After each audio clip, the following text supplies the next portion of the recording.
Welcome to St. Joe's on the Feast of Epiphany. I always loved the Feast of Epiphany, and in my last parish it was usually marked by a children's pageant, the occasion when the younger children in the parish would act out the Christmas story for the congregation. Every year when the notice asking for volunteers for the pageant appeared in the bulletin, the children would rush to sign up for the different parts, hoping for the main roles, either Mary or Joseph. One year, Simon and Josh, who were identical twins, were keen to be one of the kings and were pleased when they were chosen to do so. On the day of the pageant, they played their roles so well that they almost stole the show from Mary and Joseph. Needless to say, the organizer, their parents, and the congregation were pleased with their performance. The twins were so excited and happy they wore their capes and crowns all during Mass. Their mood quickly changed when a teenager who noticed their happiness told them that there was no star and no kings visited baby Jesus in Bethlehem. Immediately the twins rushed to me and asked if the story was true or not. Without telling them that the author of the Gospel of Matthew, who wanted to include all the Hebrew scriptures, prophecies about the Messiah, was trying to help the early Christian community to understand that Jesus was a blessing for the whole world, I told the boys they were asking the wrong question.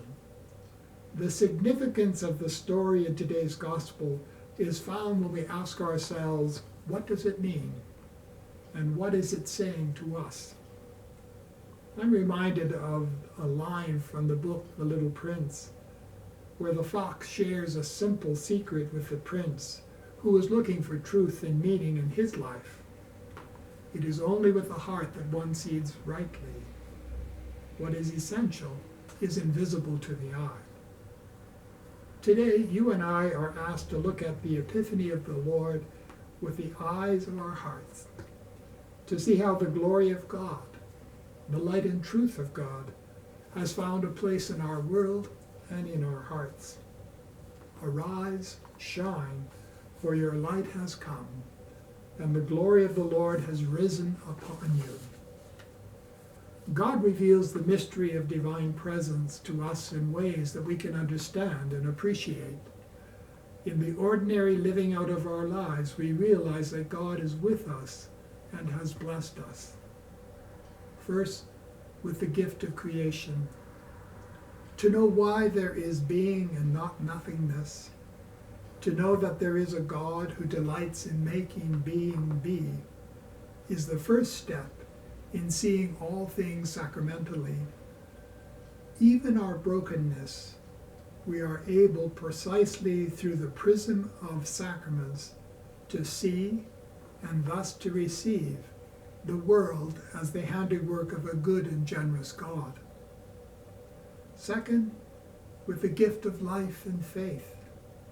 What a miracle human beings are, each one precious and unique in God's sight, filled with a goodness and a spirit that reflects the divine life of the Creator, who has made everything and everyone out of love. As we come to appreciate this gift, we also become profoundly aware that this journey of life is also a journey of faith.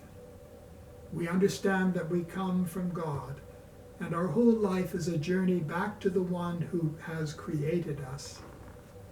It is a gift that should always fill our hearts with wonder and praise. Third, with the gift of time. Each day is a miracle filled with new beginnings. Every morning when I open my eyes, I give thanks to God. Thanks for the gift of another day. Praying for help to live it well by living it in union with God and with everyone I meet.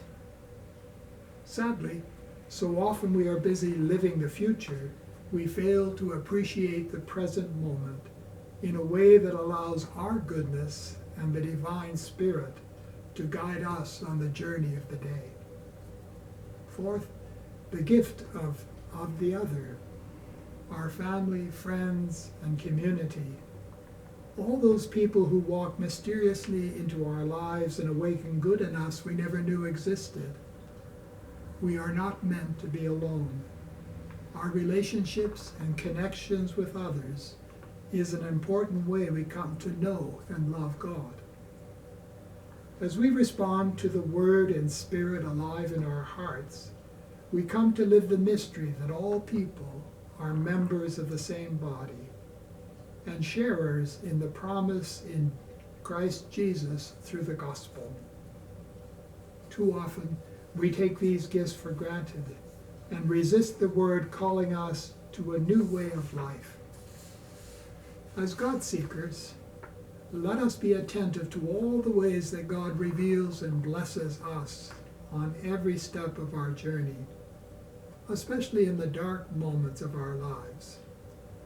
It is amazing how a little light in the darkness can overcome our fears and doubts. When I was a little boy, I remember a time in the middle of winter when the whole town of Whitehorse was overwhelmed by darkness, when the electricity generated by the dam was shut down. The sudden loss of light caused me and my siblings to panic and cry out in fear as we tried to find one another in the dark.